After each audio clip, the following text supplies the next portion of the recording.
In this video, I'm going to show you how to trade ORCA on Axiom. So the first thing you want to do, you want to create an Axiom account. There's a link down below in the description as well as in the pinned comment. And if you sign up using my link, you'll get a 10% discount on all trading fees forever. So make sure you check it out. You will not regret it. Axiom is one of the best platforms for trading meme coins. It's packed with a lot of different premium features that are completely for free, such as an amazing wallet tracker and Twitter tracker. They also have a pulse tracker and a P&L tracker. You can use their amazing reward system, which gives you Solana back just for trading. You can also trade perpetuals and use their turbo mode for faster fills and transactions.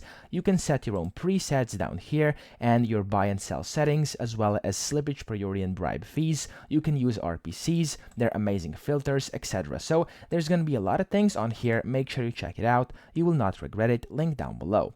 Now, to actually trade ORCA on Axiom, this has been a recent update. What you want to do is you can go to the Pulse tab, and then in here, this is currently only available inside the new pairs. So if I click on filters on here, you can see under protocols, there's this protocol called ORCA. Now you can just click on it, and when it kind of becomes bright and it's not grayed out anymore, it means this protocol is enabled. Now, as you can see, it's only available on the new pairs tab right now, so there's no option to actually trade it on final stretch and migrated coins. So go to new pairs, make sure you enable it so it's bright, and then don't forget to click apply all over here so this gets applied. Now, that's pretty much it. I hope this video helped you out. If it did, please subscribe to the channel and help me out as well.